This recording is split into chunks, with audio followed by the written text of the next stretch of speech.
Hi guys, நான் தான் விவேகானந்தன். இன்றைக்கி நம்ம பார்க்க போகிற டாபிக் என்ன, ரிச் டாட் புவர் டாட் தான்.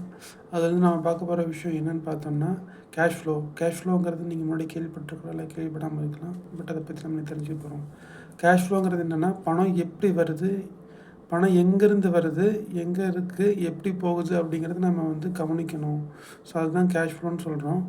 ஸோ கேஷ் ஃப்ளோ பார்த்தோன்னா, ஏழை மக்களுக்கு ஒரு மாதிரி இருக்கும், நடுத்தர மக்களுக்கு ஒரு மாதிரி இருக்கும், பணக்காரங்களுக்கு ஒரு மாதிரி இருக்கும். ஸோ இது கேஷ் ஃப்ளோ எப்படி இருக்குங்கிறத தெரிஞ்சுக்கிட்டோம்னா, நாமளும் பணக்காரனாகிறதுக்கு அது ரொம்ப உதவிகரமாக இருக்கும். ஸோ ஏழைகள் என்ன பண்ணுறாங்கன்னு பார்த்தீங்கன்னா, அவங்களுக்கு ஒரு வேலைக்கு போவாங்க, அங்கே வர வருமானத்தை செலவு பண்ணிடுவாங்க. அவங்களுக்கு மிச்சம் எதுவுமே இருக்காது.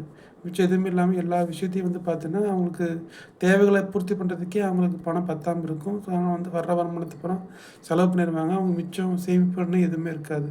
ஸோ அதான் பணம் வரும், அது செலவினமாக மாறிடுது தான் ஏழைகளுக்கானது. இதே பார்த்தோன்னா நடுத்தர மக்களுக்கு என்னென்னா, அவங்களும் வேலைக்கு போவாங்க, அங்கே பணம் வரும். அவங்க என்ன பண்ணுவாங்கன்னா, அவங்க அடிப்படை தேவைகளை பூர்த்தி பண்ணிவிட்டு மிச்சம் இருக்கிற விஷயத்துக்கு போகிற லக்ஸரி ஐட்டம் வாங்குவாங்க. வீடு வாங்கினா ஒரு நார்மல் வீடு வாங்குறது கூட இன்னும் பெரிய வீடாக வாங்குவாங்க. பணம் இருந்துச்சுன்னா பெரிய வீடாக வாங்குவாங்க, லக்ஸரியான பொருளை வாங்குவாங்க. இந்த மாதிரி எக்ஸஸ் அமௌண்ட் இருக்கும். நான் மிடில் கிளாஸ் மக்களுக்கு எக்ஸஸ் அமௌண்ட் இருக்கும். ஆனால் அந்த அமௌண்ட்டை பூரா செலவு தான் பண்ணுவாங்க. எப்படி செலவு பண்ணணும்னு பார்த்தீங்கன்னா, இந்த வீடு வாங்குறதுனா பெரிய வீடை வாங்குறது, கார்னா பெரிய காராக வாங்குறது, பைக்னா பெரிய பைக்காக வாங்குறது, லக்ஸரியான ஐட்டம் வாங்குறது, ஐஃபோன் வாங்குறது, இந்த மாதிரி லக்ஸரியான பொருட்கள்லாம் நிறைய வாங்குவாங்க. அப்போ அவங்க மிச்சம் எதுவுமே இருக்காது. அவங்க பணம் வரும், செலவு பண்ண அடிப்படை தேவைகளை செலவு பண்ணுவாங்க. மீதம் இருக்கிற எக்ஸஸ் பணத்தை அதிகப்படியான பணத்தை லக்ஸரி பொருளுக்காக செலவு பண்ணிடுவாங்க. ஸோ இப்படி தான் அவங்க இருக்கிற பணம் பூரா அப்படியே வெளியே போயிடும். ஸோ அதனால தான் அவங்ககிட்ட பணம் இருக்காது. அதனால தான் அவங்க மிடில் கிளாஸாகவே இருக்கிறாங்க.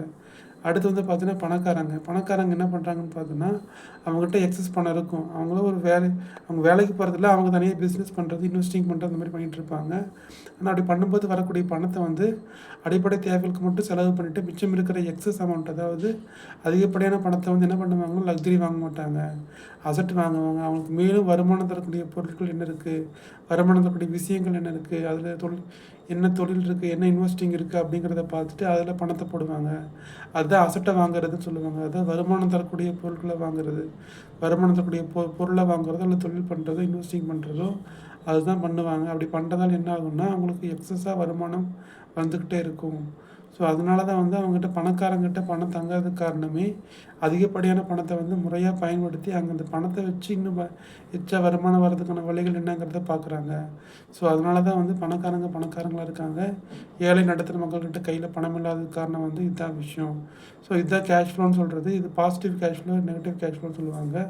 நமக்கு எவ்வளோ வருமானம் வருதுங்கிறத பார்த்துட்டு, அந்த வருமானத்துக்கு மீறி நமக்கு பாசிட்டிவாக நம்மகிட்ட இருந்துச்சுன்னா, நம்ம கொடுத்த பணத்தை விட, அதாவது வர்ற பணம்லாம் ஓகே, ஆனால் மிச்சப்படுத்தி வச்சுருக்கோம், அதிக வருமானம் வருதுன்னா அது நல்ல விஷயந்தான். அதுதான் பாசிட்டிவ் கேஷ் ஃப்ளோ.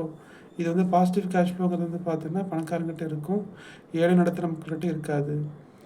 ஸோ இதுதான் இன்றைக்கான விஷயம், தெரிஞ்சுக்கிட்ட விஷயம். தேங்க்யூ.